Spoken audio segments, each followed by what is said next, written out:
చేయండి. వాక్యములు వాక్షుగా మీరు మార్చండి. వాక్యం బయలు వెళ్ళించినప్పుడే ఆత్మీయ మానసిక శారీరక రుగ్మత నుంచి విడిపించమని ప్రార్థిస్తున్నాం. దేవా, ఎప్పుడు వాక్యం విన్నా నూతన బలాన్ని, నూతన శక్తిని, నూతన ఉజ్జీవాన్ని మీరు కలుగజేయమని ప్రార్థిస్తున్నాం. మార్పు దయచేయమని ప్రార్థిస్తున్నాం. దానాటికి మీలో ఎదగడానికి ఎదిగే జీవితం కలుగజేయమని ప్రార్థిస్తున్నాం.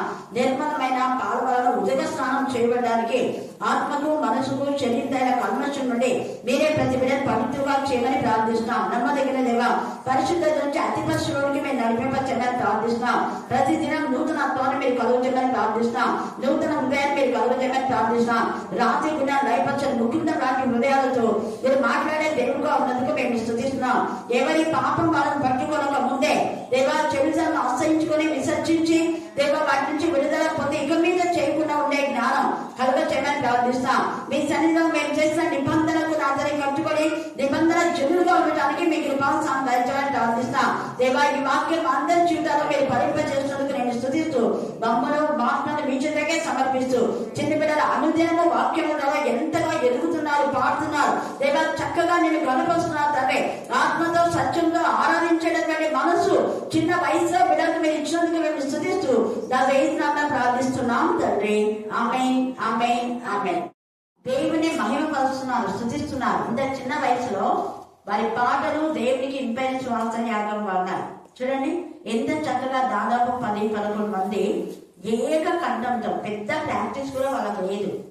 కారణం ఏంటంటే దేవుని ఆత్మ మనం నడిపించినప్పుడు మనం ఏకాత్మ, ఏక మనసు, ఏక భావం కలిగి ఉంటాం. ఎలా ఉంటాం చెప్పండి? మళ్ళీ చెప్పాలి. ఏక మనసు ఎప్పుడు ఉంటుంది? ఏకాత్మ, ఏక మనసు, ఏక భావం ఎప్పుడు ఉంటుంది? ఇప్పుడు చెప్పినాం కదా, దేవుని ఆత్మతో అనుసంధానమైనప్పుడు. అంటే అనుసంధానం అవడం అంటే ఆత్మ విషయాల్లో ఆసక్తి ఎప్పుడైతే ఉంటుందో అప్పుడు వేరే వేరే ఆలోచనలు ఉండవు. ఒకరు చెప్తే దానికి అందరూ ఏకీభవిస్తారు. అప్పుడు ఏకాత్మ. అది సంఘంలో, సమాజంలో, కుటుంబంలో లేదా ఉపాధ్యాయుల రీతిగా. ఉపాధ్యాయులు అయితే మేము ఇక్కడ 8 సంవత్సరాలు అక్కడ బాయ్స్ స్కూల్లో ఒక్కరు ఏదైనా కానీ చెప్పినామంటే అందరం ఓకే అని చెప్పారు. ఎప్పుడు దానికి నీ తలగా నీది, నా తలగా నాదని 10 మంది 10 చెప్పాం. నేను ఏదైనా ఓకే చేస్తా అంటే మిగతా టీచర్స్ అంతా ఓకే అంటారు. నాకు ఏదైనా డౌట్ వచ్చింది అనుకో, అక్క చెప్దాంలోనే మీరక్క చెప్తారు. ఇంకా కొంతమంది సరోజ టీచర్ ఇలా చేద్దామా, ఓకే ఓకే. వాళ్ళు ఏదైనా దానికి మళ్ళీ సజెషన్ ఇస్తారంటో ఓకే ఓకే ఇట్స్ రైట్ అంటాం మళ్ళీ వెంటనే. ఎప్పుడూ కూడా దురాత్మ ఉంది అంటే దురాత్మ ఎప్పుడు మన మాటల్లో ఏకీభవించదు. మనకు చేసేది ఏది? ఇప్పుడు 38వ అధ్యాయం ఈరోజు చదివినామంటే మీరు ఇంటికి వెళ్తే చదవండి. చాలా మార్మికమైన విషయం. అపవాది దేవునితో ఉన్నంత వరకు దేవునికి విధేయత ఉంది. దేవుని నుంచి వేరైపోయినప్పుడు అంటే తలంపులలో ముందుగానే హృదయంలో ఆలోచించింది. దేవుడు అంటే ఏం నాకంటే ఎక్కువ, నేను దేవునికి ఈక్వలే కదా అన్న ఆలోచన బయటికి చెప్పదా, హృదయంలో వచ్చింది. హృదయంలో ఎప్పుడు ఆలోచన వచ్చిందో వెంటనే దేవుడు దానికి వేరు చేశాడా చేశాడు. అంటే అలా అయిపోయింది దాని రసం. లూసిఫర్ మనసులో మనం చూసి ఇందాక పిల్లలు చెప్పినారు. యెషయా 14 చదవండి. యెషయా 14. అసలు పిల్లలు వాక్యాలు నేను రాసుకున్నా, ఎందుకంటే అది నాకు రిలేటెడ్ వాక్యం. తేజ నక్షత్రమా, వేకువ చుక్క కొస్తలేస్తున్నాడు. ఎట్లు పడ్డావు అసలు? అసలు ఏంటి? నువ్వేంటి? నీ జీవితం ఏంటి? నీ బ్రతికేంటి? ఒకప్పుడు కాల్చున్న రాళ్ళ మధ్యలో దేవుడి సంధ్య దేవుడు ఎంతగానో ఆనందింపచేస్తున్నా, అందరి పాడాన్ని స్తుతించండి ఎంకరేజ్ చేసింది. ఒకప్పుడు దేవుని కనపరిచింది, దేవుని మనపయించి, దేవుని ఆరాధించింది, దేవుని విధేయతగా ఉంది, ఏం చెప్తే అది చేసింది. బట్ నాకు నో హృదయంలో ఎప్పుడైతే ఈ ఆలోచన వచ్చిందో అన్ని దేవునికి దేవుడు ఒకటి చెప్తే ఇంకోటి, ఒకటి చెప్తే చెప్పింది చేయనే చేయదన్నమాట. అందుకనే దానికి ఉన్నటువంటి ఆయుధాలన్నీ దేవుడు తీసేసి దాన్ని నిరాధారుగా చేశాడు. అది అంటే లూసిఫరే వాడు. వాడిని నిరాధారుగా చేశాడు. వానికి ఏం లేవు, కవచాలు ఏం లేవు, యుద్ధ కవచాలు అన్ని పడిపోయినాయి. ఆ పడిపోయినటువంటి అపవాది ఇప్పుడు ఎవరిలోకి దూరుతుందంటే గోగు, మాగోగు, రోషు, తుబల్కాయము వీళ్ళందరూ కూడా. ఇక్కడ పూతు అని ఉంది. మీరు ఈ పదం విన్నారా ఎప్పుడన్నా? పూతు వినలేదా? పుత్తిని పేరు విన్నారా కదా? అది దేవత పేరు. ఇదంతా గోమేరు. గోమేరు పేరు విన్నారా? ఎవరి గోమేరు? Very good. God bless you. మనం ఇప్పుడైతే కరెక్ట్ వచ్చినాం. ఇప్పుడు దేవుని ఆరాధించాం, కోడలు పక్కన పెట్టాం. హల్లెలూయా హల్లెలూయా. ఆ వినకుండా డిస్టర్బ్ చేస్తుంది కానీ దేవునికి ఇస్తూ ఉంటాం. హల్లెలూయా హల్లెలూయా. భార్య చూడండి, ఆ భార్యగా లేకముందు ఆమె ఒక వేశ్య. కానీ ఎప్పుడైతే దేవుని పిల్లలతో కలిసిందో భార్య అనే మాటకు అర్థమైంది చెప్పాలా? భార్య అంటే ఇంకా అధికారులే, సహధర్మచారులే, ఓవర్గా వాళ్ళ ప్రాపర్టీ పైన ఆధిపత్యం చెలాయించేది భార్య అంటే. భార్య అంటే సర్వ ఈ భర్తకు ఉన్నటువంటి అధికారాన్ని, ఆస్తులు అంతటికీ ఆమె అధికారి. ఒక భార్యగా వేశ్యగా ఉన్నప్పుడు లేదది. వేశ్యగా ఉన్నప్పుడు ఎవరు ఏది పనులు సంభిస్తే దాంతోనే దాని బతుకు అంతే. కానీ హోషేయ చాలా రిచ్, గొప్ప ధనవంతుడు. హోషేయ దేవుని అనుసంధానంతో ఉన్నటువంటి వాడు, పరిశుద్ధుడు. కన్నెత్తి చూడటువంటి వాడు, అంత పరిశుద్ధతను కాపాడుకున్నాడు.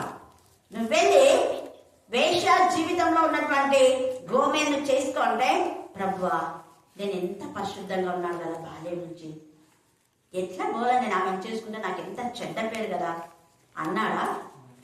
ఒక్క మాట మాట్లాడలేదు. ఇది దేవుని పిల్లల లక్షణం. దేవుని పిల్లలు చెప్పింది చేసిన వాళ్ళే దైవ సంతతి. దేవుని పిల్లలకు విరోధంగా ఉందంటే వాళ్ళు దేవుని పిల్లలే. దేవుని పిల్లలకు విరోధం ఉంటే దేవుని పిల్లలే. ఇక్కడ ఎప్పుడైతే వీళ్ళు దైవ జనుడు చెప్పింది చేయలేదో వాళ్ళు విరోధులు అయిపోతున్నారు. ఇక్కడ ప్రవక్త ఎన్నిసార్లు హెచ్కేలు చెప్పాడు, వెళ్ళలేదు. వెంటనే దేవుడు అంటాడు 3వ వచనంలో, నువ్వు నాకు విరోధివి, నేను నీకు విరోధినై ఉన్నాను. ఈ రాత్రి దేవుడు నీకు విరోధైతే బతుకులు ఎలా ఉంటాయో ఒక్కసారి ఆలోచించాడు. దేవునికి విరోధంగా ఉండే బ్రతుకులో మన బ్రతుకులు, దేవునికి ఇష్టంగా ఉండే బ్రతుకులు. ఒకవేళ ఇప్పుడు నీకు శిక్ష రాలేదని నువ్వు విరవేయొచ్చు. ఎప్పుడు ఎవరికి ఎలా శిక్షిస్తాడో దేవుని దగ్గర ఉంటుంది. ఎందుకు అంటే, ఆలస్యం ఎందుకు చేస్తాడు అంటే, ఎప్పుడైనా దైవజనులు వాళ్ళ కోసం ప్రార్థన చేసింటారు. సొలొమోను కోసం దావీదు ప్రార్థన చేసి దేవుని దగ్గర అడిగాడు వరం, వెంటనే శిక్షించాలి కదా. కానీ సొలొమోను తర్వాత వాళ్ళ కొడుకు నుంచి రాజ్యం ఏమైంది, విభాగించబడింది. పైగా దేవుని కోపానికి గురైపోయినాడు, దేవుని ప్రసన్నత పోగొట్టుకున్నాడు, వృద్ధాప్యంలో. చాలా సంవత్సరాల తర్వాత సేమ్ ఇక్కడ ఈ యొక్క గోగు మామూలు దేవునికి విరోధంగా చేసిన దానికి విరోధమైనారు. దేవుడు విరోధి అయిన వెంటనే వాళ్ళకి శిక్ష వేళ 8వ వచనం చదవండి. చాలా దినములైన తర్వాత అంటే అసలు ఈ దినాలంటే ఇయర్స్, చాలా దినములైన తర్వాత నీవు శిక్ష నొందుదువు. అక్కడ మనం నాబోతు నిజంగా ద్రాక్ష తోటను తీసుకున్నప్పుడు వెంటనే యెజబెలుకు శిక్ష వచ్చింది. అలాగనే నాబాలు కూడా వెంటనే శిక్ష దేవుడు మొత్తేశాడు. నాబాలు గర్వంత అహంకారంతో అభిషిక్తుడైన దావీదు ఎవడు అన్నాడు. మేలు పొందుకొని వాళ్ళ గొర్రెలన్నీ కూడా వేరే వాళ్ళు తీసుకొని చంపేసి వాళ్ళంతా అపహరించాలని చూస్తే అంత పెద్ద గొర్రెల మందను వాళ్ళ కాపలను చంపి అవి తీసుకువెళ్ళాలి. కానీ వాళ్ళ కాపలను గొర్రెల మందలన్నీ కాపాడితే ఎవడు దావీదు, ఎంత గర్వం చూడండి, ఎంత అహంకారం. అందుకనే దేవునికి కోపం వచ్చేసింది. దావీదు క్షమించాడు అబిగైలు చెప్పినందుకు, కానీ దేవుడు క్షమించాలా? ఎందుకు అంటే దేవుడు కఠినుడు కాదు, మానవుడైన దావీదే క్షమిస్తే దేవుడు ఎందుకు క్షమించకూడదు అని అన్యులు కొంతమంది ఉంటారు. దేవుడు న్యాయకర్త, అందుకు న్యాయకర్త కాబట్టి దేవుడి పిల్లలు బాధపడితే నేను ఊరుకోను.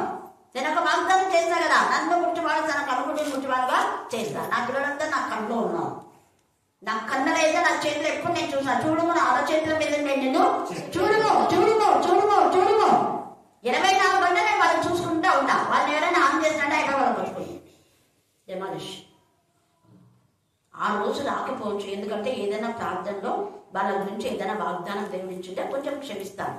ఆ రోజు 1 సంవత్సరమో 2 సంవత్సరాలు తర్వాత వాళ్ళ కథలు వస్తాయి. అయితే వెంటనే జరుగుతుంది. ఎందుకు అంత ఎక్కడో ఉంది గుడుల్లోనే దేవుని పిల్లలు బాధ పెట్టిన వాళ్ళకు 2 రోజులకే శిక్ష వచ్చింది, 2 నెలలకే చచ్చిపోయారు. మీకు తెలుసు కదా. ఇంకా కొంతమందికి 3 నెలలకు, ఇంకా కొంతమందికి సంవత్సరంలో కూడా భయంకరమైనటువంటి యాక్సిడెంట్ కుట్లు. చూడండి ఎందుకు ఇవన్నీ జరుగుతున్నాయంటే వాక్యంలో ఉంది. అక్కడ తండ్రి అయినా దేవుడు ఇక్కడ మాట్లాడుతున్నాడు. అందుకని అంటాడు, మరి ప్రత్యక్షమై ఇలా సెలవిచ్చాడు, నరపుత్రుడా, మాగోగు దేశపు అడుగు గోగు అనగా రోషులకును, ఇప్పుడు మనం చూస్తే రష్యా ఇవన్నీ అన్నమాట, ఇప్పుడు పేర్లు మారిపోయినాయి అవన్నీ కూడా. తర్వాత రోషునకు, మెసేకునకును, తుబాలునకును అధిపతి అయిన వాంతట్టు అభిముఖుడవై అతని గురించి మాట ఎత్తి ప్రవచించాలంట. ఏమతని గురించి ప్రవచించాలా అంటే చెప్పాం, రోషునకును, మెషకునకును, తుబాలునకును అధిపతి గోగు, వీళ్ళకందరికీ అధిపతి అంటే ఈ గోగులో అధిపతిని కదా అని మిగతా సబార్డినేట్ అందరినీ చెడగొట్టేశారు. అలాగనే సంఘంలో ఒకరికి ఎవరికైనా చెడ్డ ఆలోచన వచ్చిందంటే మిగతా వాళ్ళకంతా చెడ్డ ఆలోచన కలుగ చేస్తారు, మిగతా వాళ్ళందరూ చెడగొట్టేలా చేస్తారు. చూడండి, అందుకని ఇక్కడ అధిపతిగా ఉన్న వీడు చెడిపోయాడు. నేను నీకు విరోధినే, నువ్వు చెడిపోవడమే కాకుండా వేరే వాళ్ళని చెడగొడతావా? నువ్వు దేవుని సన్నిధికి దూరం అవడమే కాకుండా వేరే వాళ్ళని దూరం చేస్తావా? ఎంత తేడా! యెజబెలు తనని బట్టి తన పిల్లలకి అంత శాపం వచ్చింది. ఈ రాత్రి మనం ఎలాగున్నాం?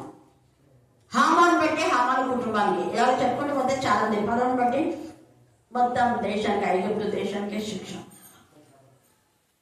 కారణం దేవుడు రోషం గల దేవుడు. అందుకనే ఇందాక పిల్లలు చెప్పారు కదా, ఆదికాండము 12:2. పిల్లలు ఎంత బాగా చెప్పినారు అసలు. ఇప్పుడు చెప్పే వాక్యం వాళ్ళకి ఏం తెలియదు. నేను ఇక 38 తీసుకున్నాను, అస్సలు తెలియదు వాళ్ళకు. చదవండి. నిన్ను ఎవరిని? అబ్రహాము. ఎప్పుడు? అబ్రాముగా ఉన్నప్పుడు దేవుడు పిలిచాడు, అన్యులలో నుంచి దేవుడు ఏర్పాటు చేశాడు. అందుకనే సంఘ ప్రతిష్ట అంటే ముఖ్యంగా మనం ఎవరి గురించి చెప్పాలంటే, సంఘంలో నూతనంగా చేర్చబడిన ఆత్మలు అన్యులుగా ఉండి, ఇంతవరకు గూడూరులో అన్యులుగా ఉన్నవాళ్ళు ఎవ్వరు బ్యాప్టిజం తీసుకోవాలి. తీసుకున్నారా ఎవరైనా? మరి 3 బ్యాప్టిజం తీసుకుంటే, ఒక్కరు బ్యాప్టిజం తీసుకుంటే పరలోక దూత సైన్యంతో సహా దేవుడు ఆనందిస్తే మన సంఘాల్లో వాళ్ళ గురించి పేరే ఉండదు. చెప్పినారా ఏమన్నా? 20 సంవత్సరాలు సండే స్కూల్ టీచర్ గా పనిచేస్తే మేరక అన్నారా ఏమైనా? 2 సంవత్సరాలు చేసిన వాళ్ళకు 10 సార్లు చెప్పింటారు. అది కూడా వాళ్ళకి ఇష్టమైన పాస్టర్లు అయితే. 4 సార్లు నాన్న వేస్తే దేవుడాన్ని పాస్టర్ చేసినాడు, అయిపోయింది. ఏం చేస్తాడు అనేది ఇంత నిజంగా ఎంత ఎలాగా మనం ఈ పిల్లలకు ఏం నేర్పించాలి? పిల్లలకు అది జాగృతి గృహ పుస్తకం ఇచ్చింది, అది ఎవరు రాసింది? మా సిస్టరే తెలుగులో అనువాదం చేసినందుకు ఇప్పుడు తెలిసింది. లేకుంటే ఎవరన్నా ఆమె చెంచమ్మ అనే టైం అన్ని రాదు, అది కూడా తెలియదు. ఆమె ఎవరో అంట. ఆమెకు అన్ని రాదు. అనుకోని విధానంలో ఆమెకు అదే దర్శనమ్మకు ఏదో హెల్ప్ చేసింది. మరి వంట పని చేసిందో ఏం చేసిందో కలిసి కూర్చుందో మనకు తెలియదు. ఆమె కొంచెం మారి అందరికీ చెప్పిందంట, నువ్వు ఇంటింటికి వెళ్ళి చెప్తే నీకు ఆశీర్వాదం అన్నందుకు భయపడి, దర్శనమ్మకు భయపడి ఇంటింటికి వెళ్ళి చెప్పిందంట ఆమె. అప్పట్లో అన్నిలు ఎంత భయంకరంగా ఉన్నావు కదా, ఆమె ఎంత చిన్నదించుంటారో. అయినా కూడా మురికి వాడలో పోయి చెప్పిందామె.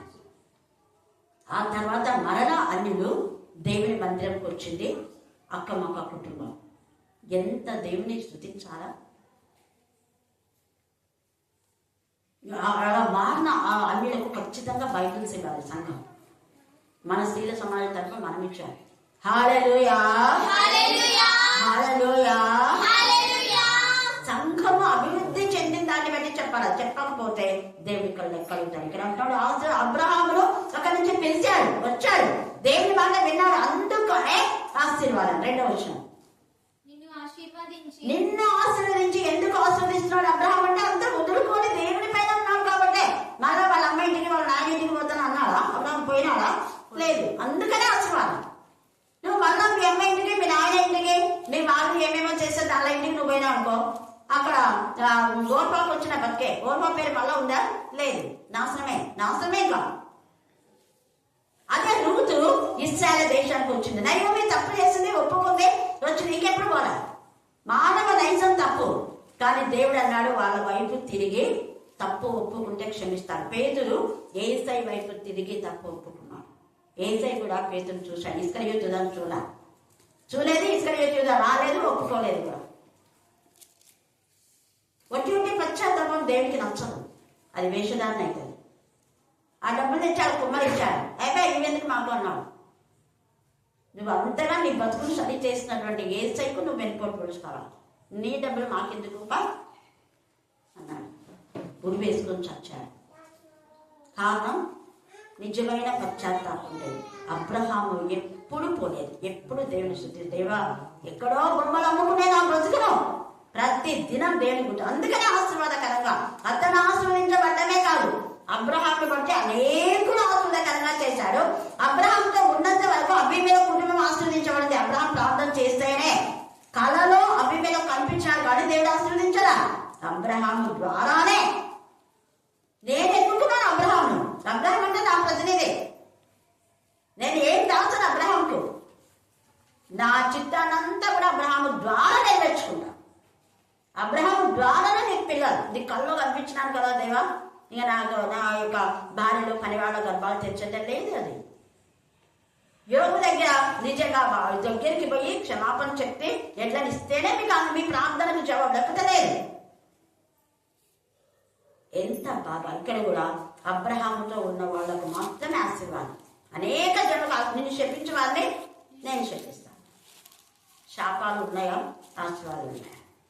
ఇక్కడ గోమేరు నిజంగా హోషేయ ప్రవక్త దగ్గరికి వచ్చినప్పుడు ఆశీర్వదించబడింది, మళ్ళా పాపంలోకి వెళ్ళిపోయింది.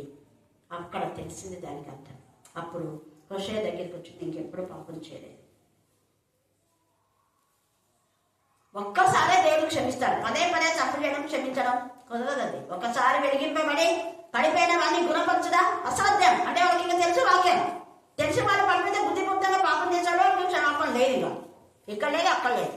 పరిశుద్ధాత్మకు వ్యతిరేకంగా ఉండే వాళ్ళకి ఎక్కడ క్షమాపణ లేదు. గవర్నమెంట్ తప్పు ఒప్పుకుంది ఒకసారి, మళ్ళీ పోలేదు. అందుకనే లో అమ్మి జాలి నందని దానిపైన దేవుడు జాలి చేసుకుంటాడు. హల్లెలూయా, హల్లెలూయా, హల్లెలూయా, హల్లెలూయా. ఆకోరు లోయ నిరీక్షణ ద్వారంగా అక్కడ దేవుడు చేస్తాడు. ఎంత గొప్ప కృప! ఆయన మనం ఈ రాత్రి ఆశీర్వాదకరంగా ఉన్నామా, శాపంగా ఉన్నాము? ఆశీర్వదించిన వాడిని ఎవరు శపించలేరు. మధ్యాహ్నం మన సంఖ్యాకాండం 23 యాకోబులో ఏ శకునం లేదు, ఏ మంత్రం లేదు. మంత్రతంత్రాలు చేశాడు కానీ ఇక్కడికి రావడం కరుణాపీఠంలోకి మంత్రతంత్రాలు చేయరు. మాంత్రికులనే మార్చేటటువంటిది కరుణాపీఠం, దేవుని శక్తి. హల్లెలూయా, హల్లెలూయా, హల్లెలూయా, హల్లెలూయా. ఏం చేస్తారో ఒకటే పోతున్నారు, అక్కడికే అంటుంటారు కొంతమంది. ఏం చేయాలి? మంత్రం లేదు, తంత్రం లేదు. ఏముంది అంటే 24 సంఖ్య. అక్కడ ఉన్న లేఖన భాగం మీరు చదివితే 24వ సంఖ్యాకాండంలో తేటగా పరిశుద్ధ ఆత్మదేవుడు చదువు. నిజంగా అన్న మధ్యాహ్నం చదివించిన మళ్ళా రిపీట్. నిజంగా యాకోబులో మంత్రం లేదు, శకనం లేదు. తర్వాత 24:17 సంఖ్య. యాకోబులో ఆయనను చూచుచున్నాను గాని ప్రస్తుతం ఉన్నట్టు కాదు, ఆయనను చూచుచున్నాను గాని సమీపం ఉన్నట్టు కాదు.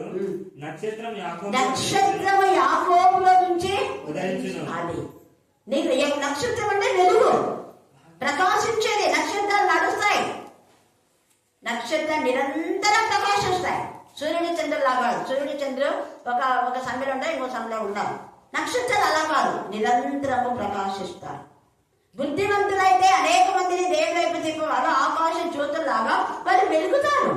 వెలిగే జీవితం ఉంటది. మరి నీ జీవితాన్ని నువ్వే వెలుగు చేసుకుంటున్నావా, చీకటి చేసుకున్నావు? చాయిస్. శాపము ఆశీర్వాదం రెండు నీ మీద ఉన్నాయి, నువ్వే తీసుకో. ఎంత చక్కగా అక్కడ నక్షత్రము యాకోబుల నుంచి ఉదయించినట్ట. చదువు. రాజదండము అది ఇశ్రాయేలు నుంచి. నువ్వు రాజులైన యాజక గుంపులో ఉంటావు. ఎలాగా? దేవుడి ద్వారా అనుసంధానం, పరిశుద్ధుల సహవాసం, నీతిమంతుల సహవాసం, విశ్వాసుల సహవాసం, యథార్థవంతుల సహవాసం, సత్యవంతుల సహవాసంలో ఉంటేనే సత్యము అనుసరించి మనం నడవాలి. సత్యం అంటే వాక్యమే. వాక్యానికి వ్యతిరేకంగా ఏది చేసినా ఏం ప్రయోజనం ఉండదు. కొలాప్స్. అందుకని ఇక్కడ ఎంత చక్కగా పరిశుద్ధ ఆత్మదేవుడు మాట్లాడుతున్నాడు. అబ్రహాంతో చేసిన నిబంధన ఆశ్చర్యకరంగా ఉంచాడు. అందుకే అంటాడు కదా ఇక్కడ, విరోధి అయినటువంటి ఈ వ్యక్తికి ఏం చేస్తాడంట, నేను నిన్ను వెనుకకు తిప్పి, ఎవరెవరైతే నాకు విరోధులుగా, దేవునికి విరోధులుగా ఉన్నారు, వెనుకకు తిప్పేశాడు దేవుడు. ముందుకు రానియడు వాళ్ళు. అంటే ఆశీర్వాదాలే లేవు. ఒక్కరొక్క గురువు మొక్కలు పెరిగి పడేస్తారు. పెద్దగా అయిన పెట్టాలి. అవి గురుగులని పెద్ద అయినాక తెలుస్తాయి. చిన్నప్పుడు తెలియదు. చిన్నప్పుడు అవేంటో తెలియదు. మీరు మళ్ళా పొరపాటున గురుగులు కూడా పెరుగుతారు వద్దు. రెండింటి ఎగరైన తర్వాత అప్పుడు తెలుస్తుంది. అప్పుడు తీసేసేయండి, దాన్ని కాల్చి పడేస్తారు. బాగా గుర్తించవచ్చు. అప్పుడు పాపం నీలో కనపడే వరకు నువ్వు ఎంత బాగా నటించావు అంటాడు కదా, అలాగా. అందుకే వెనుకకు తిప్పి నీ దౌడలకు గాలం తగిలించి నిన్నును నీ సైన్యం అందరినీ గుర్రములను నానా విధములైన ఆయుధములు ధరించి నీ రౌతులందరినీ, ఎవరెవరు నీ తొత్తులు ఉన్నారో మొత్తం తొత్తులందరినీ తీసి పడేస్తావు. ఒక్క తీస్తున్నాడు దేవుడు. ఎవరన్నారు మొన్ననే, ఎందుకు నేను చెప్పడం అని చెప్పారు. అస్సలు ఒక్కరి కూడా లేకుండా అందరినీ ఏమో కాడని తీసి పడేస్తున్నాడు. తీసేస్తాడు దేవుడు అంతే. పెళ్ళిళ్ళయ్యే ఉద్యోగాలు పోతుంటాం. అవునా మరి? హల్లెలూయా హల్లెలూయా హల్లెలూయా. అలా ఏదో ఒక దాంట్లో దేవుడు దూరం చేస్తాడు. దేవుడికి విరోధంగా రూపమైన ఆయుధము ఇక్కడే తెలుస్తేనే దేవుడు దూరం పంపిస్తాడు. దూరం ఎవరికి తెలియదు అని తెలియచడమై ఏదో చెప్పి సేవకులమని బిల్డప్ ఇస్తుంటారు. మనేనండి సేవకులైతే సేవకులందరూ వచ్చి ఆశీర్వదించండి అన్నారు. ఎన్నిసార్లు అనౌన్స్ చేస్తే ఇక్కడ సేవకులని బిల్డప్ ఇచ్చి అభిషేకం పొందుకొని ఆడ వెళ్ళి ఇస్తాడు. అయిపోవచ్చు. మేము అక్కడికి వస్తామని వాళ్ళకి తెలియదు, పక్కన తెలియదు. వాళ్ళు వచ్చేసరికి మేము స్టేజ్ మీద ఉన్నాం. ఇంకా అయిపోయింది.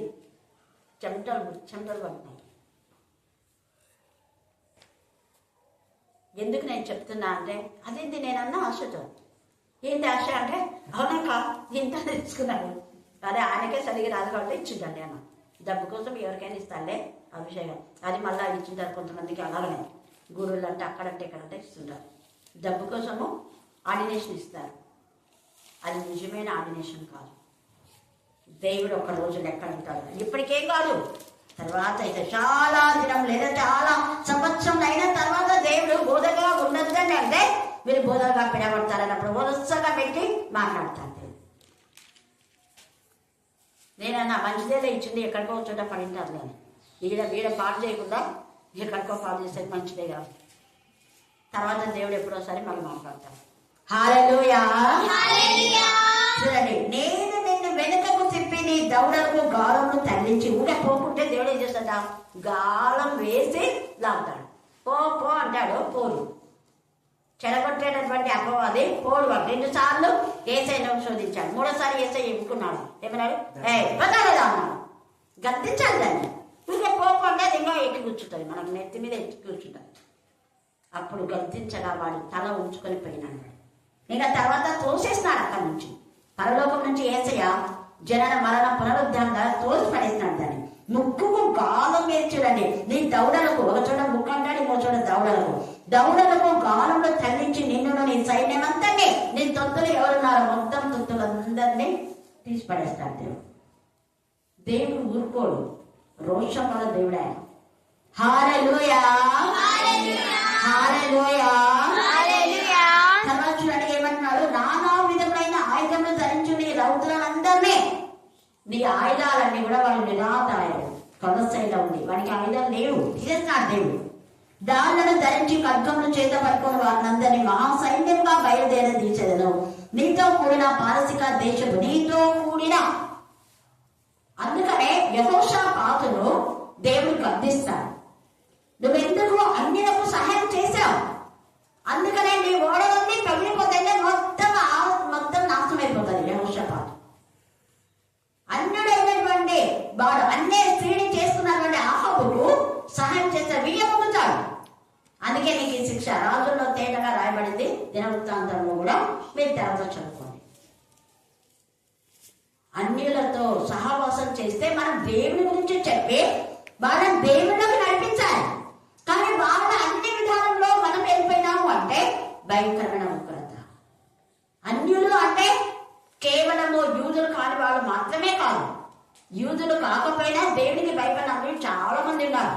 కొంతమంది మాత్రమే యూదులకు లోబడకుండా యాంటీగా ఉన్నారు. అలాగే క్రైస్తవులకు లోబడే వాళ్ళు లోబడి క్రీస్తు వంశాలుగా చేర్చబడిన అన్యులు ఇప్పుడు ఎంతమంది మంది ఉన్నారు పూజారులు. నేను ఏదో చెప్పాను, శశి అంటే ఆమె బ్రాహ్మణ్, మీరు పూజారులేమో మొదట భారతదేశంలో మారింది అని శశి వాళ్ళ ఇంట్లో క్యాండిడేట్ సర్వీస్ లో చెప్పాను.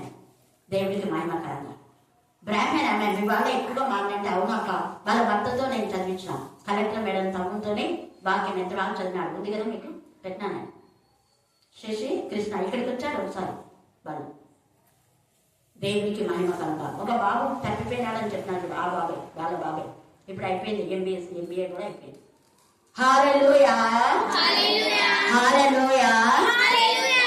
నీతో కూడిన పాస్టిగా దేశం వారిని కూసీలో పూట వాళ్ళందరినీ దాళ్ళను చేస్తామని ధరించి వాళ్ళందరూ నేను బయలుదేరి అందరూ వచ్చి ఒకే చోట ఇక వాళ్ళందరూ కలిసి సైన్యంతో పాటు వాళ్ళ గుర్రాలు రథాలు వాళ్ళ ఆయుధాలు అన్ని మొత్తం ఎర్రసుంటలో పడిపోయినాయి.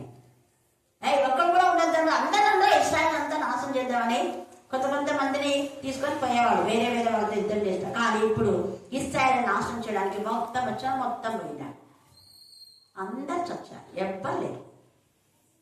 కేవలం స్త్రీలు విధవరాణులుగా మిగిలిన విధవరాణులైన స్త్రీలు. ఈ యొక్క సమయమందు మన బ్రతుకులో మనం ఎలా ఉన్నాం? ద్వితీయోపదేశ కాండం 22:11. ద్వితీయోపదేశ కాండం 22:11. ఉన్నియు జనపనారయు కలిపి నేసిన బట్టను వేసుకొనకూడదు. దేవునికి ఇష్టమైన బిడ్డలు ఉన్ని జనపనార అంటే నువ్వు ఉంటే జనపనారగా ఉండు, ఉంటే ఉన్నిగానే ఉండు, ఉంటే దేవుళ్ళలోనే ఉండు, ఉంటే లోకంలోనే ఉండు. నువ్వు వెచ్చని జీవితం ఉంటే ఉండి వేస్తాను. ఉన్ని జనపనార కలిసి వస్త్రంలో వేసుకోకూడదు. అలాగనే స్త్రీలు పురుష వేషం వేసుకోకూడదు, పురుషులు స్త్రీ వేషం వేసుకోకూడదు. కనుబొమ్మలు కత్తిరించుకోకూడదు. కన్ను నెత్తికెక్కిన వారి తలము కలదు. పాడతారు, ప్రార్థన చేస్తారు, వాక్యం చెప్తారు, కనుబొమ్మలు కట్ చేసుకునే వాళ్ళు చాలా మంది ఉన్నారు స్పీకర్స్. నేను అదే అంట, నగలు వేసుకోకూడదు అని వాక్యం ఎక్కలేదు. అది మాత్రమే కాక అంటే ఎక్కువగా నగలకే నువ్వు ప్రాధాన్యత ఇవ్వద్దు అనేది వాక్యం. దేవునికి ఇవ్వకుండా మనం ఆర్నమెంట్ చేసుకోకూడదు. దేవునికి ఇవ్వాల్సిన సమృద్ధిగా ఇచ్చి మిగిలినప్పుడే, అది కూడా ఆర్నమెంట్ వేసుకోవడం కోసమే కాదు, వేరే వాళ్ళకు అవసరమైనప్పుడు మనం వాటికి సహకరించడానికి మాత్రమే ఆర్నమెంట్స్. బంగారం అంటే వేషధారణ కోసం కాదు బంగారం చేయించుకోవాల్సింది. అయితే వస్త్రాలు మళ్ళా అమ్మడానికి రావు, ఏవో కొన్ని వెర్రి జరి అట్లా ఉన్నాయి, వెండి జరి ఉన్నాయి మాత్రమే. మనం వాటికి 10,000 వస్త్రాలేమో 10,000 20,000 చీరలు కట్టాలి. మళ్ళీ ఏమని నగల మీద మాకేం ఆశ లేదండి, హృదయంలో ఏం ఆశ ఉందండి? చర్చి కట్టడానికి డబ్బులు కావాలని ఆశ, బ్రిక్స్ కావాలి, ఐరన్ కావాలి, ఈ ఆశ ఉంది. ఇక్కడ ఏదో పెట్టుంటారు అంతా, అవి కూడా గోల్డ్వే ఉంటాయి. గోల్డ్ బటన్స్ చెప్పాలంటే చాలా ఉన్నాయి. ఇవన్నీ నేను చెప్పరా, వేరే వాళ్ళు చెప్పింటే నాకు పంపించినారు. అక్క వీళ్ళ బిల్డప్ చూడక్క, అది నాకు చెప్పకుండా మీరండి. మళ్ళీ తల్ల ముసుకేసుకోవాలని చెప్తారు. మళ్ళీ ముసుగు ఈ నుంచే ఉంటుంది, అది ఇక్కడికే ఉంటుంది, ఇలా ఒక పిన్ని పెట్టింటుంది, అంత ఓచుకుంటుందా మీకు? ఇక్కడ ఉంటుంది, ఇంకా ఇంత ఉంటుంది, మళ్ళీ ఇట్లా ఉండదు. చూసినారా మీరు? ఇంతే. ఏంది అది? ఎందుకు వేసుకోవాలా? వేసుకుంటే మంచిగా వేసుకో, లేదంటే వదిలేసాయి. పడే ముసుకుని పదే వేసుకోకంటే ఇట్లా దేవుడు ఏమన్నాడు? నీ శరీరాన్ని కప్పుకోమన్నావు. దేవునికి మహిమకరమైన విధానంలో మనం ఉండాలి. మనం ఏం చేసినా దేవునికి ఘనంగా మర్యాదగా ఒక్కరిని తీసుకొని మనము ఎంజాయ్ చేయడం కాదు. ఒక్కరి దాంతో మనము ఆర్నమెంట్ తీసుకున్నా, చీరలు తీసుకున్నా, ఇంకా ఇల్లు కట్టుకున్నా, చర్చి కట్టినా కూడా నాకు తెలిసి దేవునికి మహిమగా ఉండదు. మన కష్టార్జితం వాళ్ళ ప్రాపర్టీ అమ్ముకొని చర్చి కట్టుంది. ఎవరుందంటారు? పేదవాళ్ళ సొమ్మును దోచుకు. ఇప్పుడు ఎవరు చూడు చర్చి కడుతున్నాం డబ్బులు ఎక్కడ చూడు ఇదే అయిపోయింది. వాళ్ళు కట్టినారు కాబట్టి ఇన్విటేషన్, వాళ్ళని చూసి వీళ్ళు కడతారు. చర్చి కడితే డబ్బులు ఎక్కువ వస్తాయి, దాంట్లో సగం మనం మింగొచ్చు, సగం కట్టవచ్చు. నువ్వు కట్టినాక నువ్వు ప్రాణం చేస్తే నీకు దేవుడే ఇప్పిస్తాడు. ఒకవేళ అవసరం అయితే నీ ప్రాపర్టీ నువ్వు వేస్ట్ చేసినావంటే దేవుడు ఎప్పుడో కొంచెం ఉంచుకోడు. హల్లెలూయా హల్లెలూయా హల్లెలూయా. మారనాథ చర్చికి ఎప్పుడు నాన్న వసూలు చేయలేదు, మేము ఇక్కడ ఎప్పుడు వసూలు చేయాలి. అలాంటి వాళ్ళని ఆశీర్వాదం, అదే ఆశీర్వాదం అంటే. ఆశీర్వాదం అంటే ఒక్కరి దానితో మనం చేసేది ఏం ఆశీర్వాదం అండి? మనకు ఆశీర్వాదం రావాలంటే ఇతరుల దాన్ని ఆశించకుండా, ఒకరు ఏదైనా చనిపెట్టే మళ్ళీ దేవునికి ఏదో ఒకటి చేసేసాను. ఎవరైనా మనకి ఇచ్చినా అంటే దానికి ఏదో ఒకటి వాళ్ళ దాని మీద గుర్తుగా. హల్లెలూయా హల్లెలూయా